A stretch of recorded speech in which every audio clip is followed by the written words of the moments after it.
केवल पुरानी पेंशन। पुरानी पेंशन का कारण ये है, ये एनपीएस का मतलब है, एनपीएस न्यू पेंशन स्कीम में कुछ है नहीं। जो लोग 30 साल 40 साल 50 साल सेवा करके सर्विस करके जा रहे हैं, 30 साल सर्विस करके जाता है आदमी घर पे, और जब बुढ़ापे घर पहुंचता है तो उसके पास होता है 1500 रुपये। रोगों बीमारियों की जड़ होती है, बच्चों की पढ़ाई होती है, बेटियों की शादी होती है, हर समस्या का मतलब जो प्रॉब्लम आती है वो हमारे 50 एज के बाद आती है। और उसी की लड़ाई, उसी के हक की लड़ाई के लिए आज पूरा देश पुरानी पेंशन की मांग कर रहा है। आज माननीय विजय कुमार बंधु जी के आह्वान पर आज रन फॉर ओपीएस किया गया। इसके पहले 1 अक्टूबर 2023 को दिल्ली में लाखों लाख आदमी इकट्ठा हुए, लेकिन फिर भी सरकार की जो है नीतियों ने, सरकार के गोदी मीडिया ने कोई भी जो है समाज में ये बात पहुंचाने का काम नहीं किया। सबसे बड़ी बात ये है कि आपका विशेष धन्यवाद है कि आपने ये साहस किया और आप यहाँ उपलब्ध हुए, उपस्थित हुए कि हम ये समाचार, ये बात, ये जनमानस हम दिखाएंगे ताकि लोग ये समझ सके, ताकि हमारी जनता समझ सके, हमारे गांव भर के लोग समझ सके कि समस्या की जड़ कहाँ है। आप ये सोच लीजिए कि कोई भी अंबानी अडानी का बेटा सरकारी कर्मचारी नहीं है। सरकारी कर्मचारी है किसका बेटा? मजदूर का बेटा, किसान का बेटा, गाँव का बेटा। और उस सबकी मजबूरी क्या है भाई? हम नौकरी करते हैं, हमारा 2 भाई घर पे है, हमारे पिताजी घर पे है, और हम अपने 30,000 की सैलरी में अपने बीवी बच्चों को पाल सकते हैं। और जब घर पहुंचेंगे और 1500 रुपये हमारी पेंशन होगी तो स्थिति हमारी क्या होगी? मतलब यो सरकार में एक दिन कोई प्रधानमंत्री बन जाएगा या एक दिन कोई नेता बन जाएगा, विधायक बन जाएगा, सांसद बन जाएगा तो सारी पेंशन लेगा। मतलब उसके लिए अर्थव्यवस्था नहीं डगमगाएगी।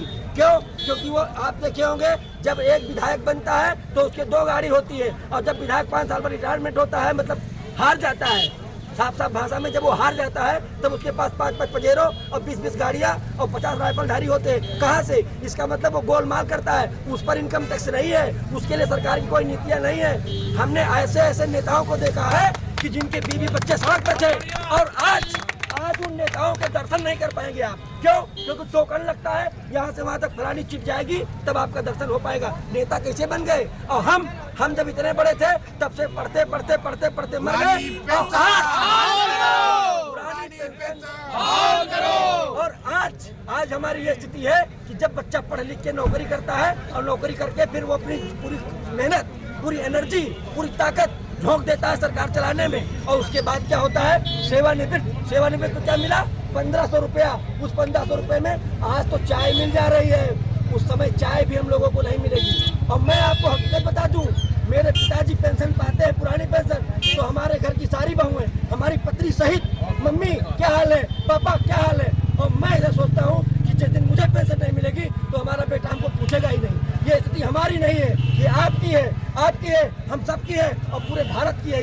ये बात आप ध्यान रखिए कि हमें पुरानी पेंशन हर हाल में मिलना चाहिए। क्यों? क्योंकि हमने अपना खून पसीना, मेन जवानी आपको दी है। मेन जवानी 18 साल के ऊपर लड़का जवान हुआ, नौकरी लग गई, पूरी 60 साल तक सर्विस आपको दे दिया। अब तो हमारे पास न हड्डी है, न खून है, न पानी है, न मांस है।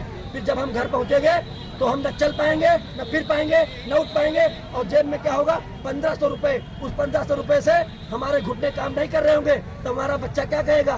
तुम जाओ जाके मरो, जाके हमसे क्या लेना देना? ये बात आज नहीं, ये जितने लोग यहाँ आए हैं ये वर्तमान के लिए नहीं लड़ रहे हैं, ये अपने भविष्य के लिए लड़ रहे हैं कि आज तो हम जी सकते हैं, खा सकते हैं, पी सकते हैं, लेकिन आने वाला भविष्य हमारा क्या होगा? बहुत अंधकार में होगा।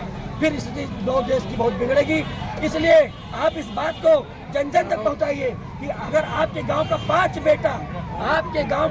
बेटा अगर सरकारी नौकरी करता है तो आप पूरा गांव संगठित हो, और पूरे गांव में एक साथ इकट्ठे हो सब लोग और कहें कि हमारे बच्चों को पुरानी पेंशन मिलनी चाहिए। पुरानी पेंशन बहाल करो, पुरानी पेंशन बहाल करो।